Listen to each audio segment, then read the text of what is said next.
এই গল্প একজন কাঠুরের, যে কারো কাছে হাত পাতেনি, কারণ সে জানত আল্লাহই একমাত্র রিজিক দাতা। এক গ্রামে আব্দুল্লাহ নামে এক দরিদ্র লোক বসবাস করত। সে প্রতিদিন ভোরে উঠে জঙ্গলে যেত, কাঠ কেটে বাজারে বিক্রি করত, আর সেই টাকায় স্ত্রী সন্তানদের মুখে দুমুঠো ভাত তুলে দিত।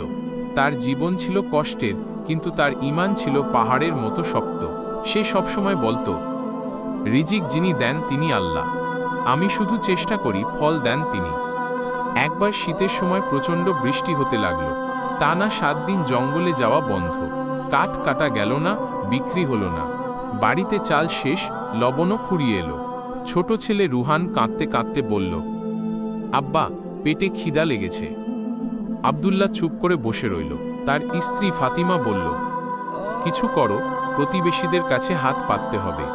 আব্দুল্লাহ মাথা নাড়ল, আল্লাহ ছাড়া কারো কাছে হাত পাতব না। তিনি যদি চান, আজও আমাদের জন্য রিজিক আছে। সে অজু করে 2 রাকাত নামাজ পড়ল, তারপর বলল, আল্লাহ, তুমি রিজিক দাতা, তোমার কাছে চাই, আমাদের জন্য যা ভালো তাই দান করো। বৃষ্টি থামলে সে বাড়ির পিছনে ছোট্ট বাগানে গেল। সেখানে অনেকদিন পরিত্যক্ত একটা গাছ ছিল। গাছটি কাটার জন্য মাটি খুঁড়ছিল।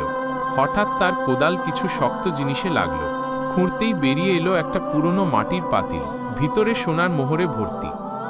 আব্দুল্লাহ অবাক হয়ে বসে পড়ল, চোখ দিয়ে পানি পড়ছে। সে আসমানের দিকে তাকিয়ে বলল, ইয়া আল্লাহ, তুমি কত মহান। 7 দিন বৃষ্টি দিয়ে আমাকে জঙ্গলে যেতে দাওনি, যাতে আজ এই রিজিক আমার হাতে আসে। সে বাড়ি গিয়ে স্ত্রীকে ডাকল। ফাতিমা যখন দেখল, কাঁদতে কাঁদতে দোয়া করতে লাগল। পরদিন আব্দুল্লাহ গ্রামের মসজিদে গিয়ে ইমাম সাহেবকে ডেকে বলল, আমি জানি না এই সম্পদ কার, আমি শুধু জানি আল্লাহ আমার হাতে দিয়েছেন।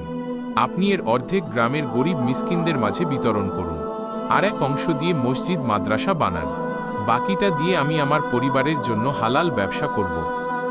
ইমাম সাহেব অবাক হয়ে বললেন, আব্দুল্লাহ, এত সম্পদ পেয়েও তুমি এমন করছো?